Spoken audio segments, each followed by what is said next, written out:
Mob justice চলছে সারা দেশে এখন। এই সর্বশেষ এই মব জাস্টিসের শিকার হয়েছেন গতকাল ঢাকা বিশ্ববিদ্যালয়ের তোফাজ্জল নামে 30 বছরের এক যুবক। আমরা দেখেছি গত 5 আগস্ট শেখ হাসিনা সরকারের পতনের পর থেকে দেশের বিভিন্ন জায়গায় কিন্তু বিচ্ছিন্নভাবে এই ঘটনাগুলো ঘটছে, কিন্তু শেষ পর্যন্ত ঢাকা বিশ্ববিদ্যালয়ে এই ঘটনাটি আমাদেরকে খুবই আহত করছে। কি নির্মম, কি অমানবিক একটি ঘটনা। যে তোফাজ্জল নামে যে ছেলে, তাকে ক্রিকেট স্টাম্প দিয়ে দফায় দফায় মেরে আহত করে, এবং 2 দফা মারা পর তাকে খাওয়ানো হয়েছে, এরপর আবার মারা হয়েছে, এবং শেষ পর্যন্ত সে মারা গিয়েছে। এবং তার কি অপরাধ?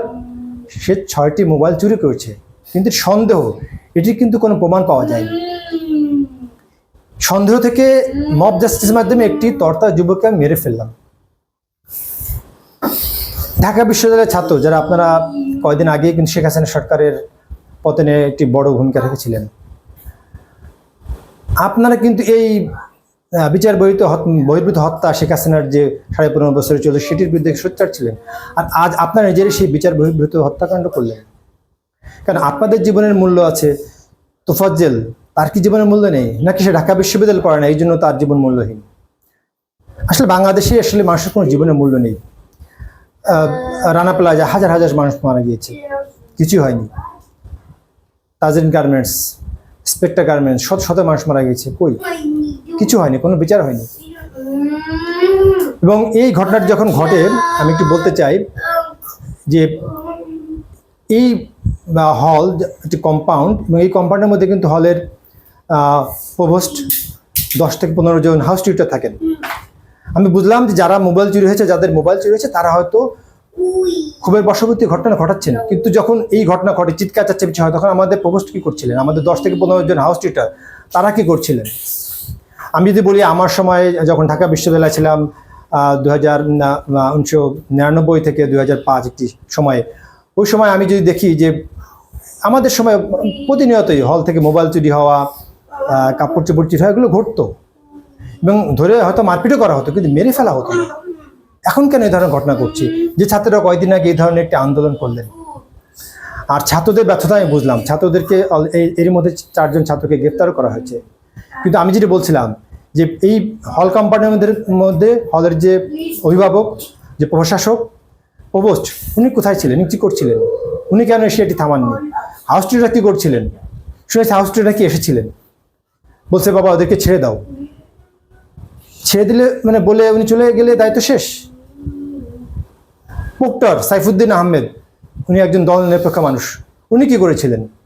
আমরা প্রথম আলো পত্রিকায় পড়লাম উনি পরের দিন সকাল 11টায় ঢাকা মেডিকেলে গিয়েছেন, এবং এই ছেলেকে তোফাজ্জলকে মারতে মারতে তাকে ঢাকা মেডিকেলে না নিয়ে আমরা দেখলাম তাকে নিয়ে যাওয়া শাহবাগ থানায়, এবং সেখানে পুলিশের ওসি বললেন যে একে থানায় কেন নিয়ে এসছেন, একে এখনই মানে ঢাকা মেডিকেলে নিয়ে যান। মানে এই মানবিকতা, মূল্যবোধ আমাদের কি, মানে আমরা কি একদম নির্মম হয়ে গেছি, পাষণ্ড হয়ে গেছি? আমরা যদি বলি, আমাদের সময় দেখেছি যে যখনই কোনো এই ধরনের মারামারি হলে, এবং রাত 1টা 2টো 12টা যখনই হয়েছে, আমি দেখছি হঠাৎ করে পোকটা চলে এসছেন, ভিসি পর্যন্ত চলে এসছেন। আমাদের সময় তখন ভিসি ছিলেন doctor S M A Fayez, এখন যিনি মঞ্জুরি commission chairman, professor Yusuf Haider ছিলেন, তাদেরকেও দেখছি রাত বিরাতে চলে আসছেন। কিন্তু আমরা দল নিরপেক্ষ খুব ভালো একজন প্রক্টরকে নিয়োগ দিয়েছি, ভিসিকে নিয়োগ দিয়েছি, প্রভিসিকে নিয়োগ দিয়েছি, তারা কোথায়? কি করলেন তারা? তাদেরকে কেন দেখলাম না? প্রক্টরিয়াল বডি হচ্ছে একটা পুলিশিং বডি ঢাকা বিশ্ববিদ্যালয়, যেটি 24 আওয়ার্স কাজ করে। প্রক্টর সঙ্গে থাকেন 7 থেকে 8 জন অ্যাসিস্ট্যান্ট প্রক্টর থাকেন, তারা আরও কর্মকর্তা থাকেন, তাদের একাধিক গাড়ি থাকে। তারা কেন আসলেন না? আর এখন তো সোশ্যাল মিডিয়ার যুগ, এই ঘটনা যখন ঘটছে সোশ্যাল মিডিয়াতে লেখালেখি হচ্ছে, ছাত্ররা জড় হচ্ছে, আপনারা কোথায় ছিলেন? প্রভোস্ট, হাউস টিউটর, আপনারা কোথায় ছিলেন? এই ব্যর্থতার দায় কার? আমি বলবো এই যারা ঘটনার সাথে জড়িত তাদেরকে কঠোর শাস্তির আওতায় নিতে হবে। এবং একই সঙ্গে ভিসি ডক্টর নিয়াজকে বলবো, স্যার আপনি দয়া করে এই proctorial body, provost, house tutor যারা এই ঘটনার সাথে দায়ী, প্রত্যেকের বিরুদ্ধে ব্যবস্থা নিন। আমি দেখলাম আপনারা ঢাকা বিশ্ব কর্তৃপক্ষ দুঃখ প্রকাশ করেছেন। স্যার দুঃখ প্রকাশ করে, একটা মানুষের মৃত্যু নিয়ে দুঃখ প্রকাশ করে পার পাওয়া যাবে না। মব জাস্টিস করছেন, বিচার বহির্ভূত হত্যাকাণ্ড করছেন, যে বিচার বহির্ভূত হত্যাকাণ্ডের জন্য 15.5 বছর ধরে মানুষ এটির বিরুদ্ধে সোচ্চার হয়েছে, সেই ঘটনা এখন কেন ঘটবে, তাও ঢাকা বিশ্ববিদ্যালয়ে? অবিলম্বে এই বিরুদ্ধে ব্যবস্থা নেন। শুধু একটু দুঃখ প্রকাশ করে একটা প্রেস রিলিজ দিলে হবে না স্যার। এই proctorial body, proctor, provost, house tutor সবার বিরুদ্ধে ব্যবস্থা নেন। প্রত্যেকের গাফিলতি আছে, প্রত্যেকের দায়িত্ব আছে। House tutor, proctorial body, provost বড় বড় বাংলায় থাকেন, হাউস টিউটর বড় বড় সুন্দর সুন্দর বাসা পান। কেন পান? এই দায়িত্ব পালনের জন্য। ভাতা পান, জনগণের টাকায় ভাতা পান। তো এই ভাতা, এই বাড়ি কি জন্য? শুধু আরামায়েশ করার জন্য? আর যখন কোনো ঘটনা ঘটবে সে দায় কে নেবে? এটা আপনাদেরকে নিতে হবে স্যার। তাই ডক্টর নিয়াজকে বলবো, স্যার অবিলম্বে এদের বিরুদ্ধে ব্যবস্থা নিন, না হলে আপনি এভাবে বিশ্ববিদ্যালয় চালাতে পারবেন না। আপনার দক্ষতা যোগ্যতা নিয়ে প্রশ্ন উঠবে। আমি অলরেডি বলবো, এর মধ্যে প্রক্টর ব্যর্থ হয়েছেন, চূড়ান্তভাবে ব্যর্থ হয়েছেন। উনি লজ্জা থাকলে নির্লজ্জ হওয়ার পদত্যাগ করা উচিত, এবং আপনি যদি ব্যবস্থা নিতে না পারেন এদের বিরুদ্ধে, আপনারও পদত্যাগ করা উচিত। আপনারও লজ্জা থাকা উচিত স্যার। আপনার মতো দল নিরপেক্ষ মানুষের কাছ থেকে আমরা আশা করেছিলাম ভালো কিছু হবে, আপনি সে দেখাতে পারেননি। আপনি চূড়ান্তভাবে ব্যর্থ হয়েছেন। আগে যারা দলবাজ ভিসি ওবিসি প্রক্টরকে দেখেছি, তারা দেখেছি ছুটে এসেছেন বিপদ আপদে, এবং তারা বহু ছাত্রের এইভাবে জীবন রক্ষা করেছেন। কিন্তু আপনারা কেন পারছেন না? তাহলে কি আবার দলবাজদের নিয়ে আসতে হবে? আপনারা সেটা প্রমাণ করুন যে আপনারাই চালাতে পারেন। আর যেটা বলছিলাম যে এই ধরনের মোবাইল চুরি, এই ঘটনা হলে তো 7 থেকে 8 জন নিরাপত্তা কর্মী থাকে। তারা কি করছিলেন? কদিন আগে প্রক্টর সাইফুদ্দিন স্যার, আপনাকে দেখলাম যে ঢাকা বিশ্ববিদ্যালয়ের টিএসসিতে বহিরাগতদের প্রবেশ করতে দেওয়া হবে না বলছেন।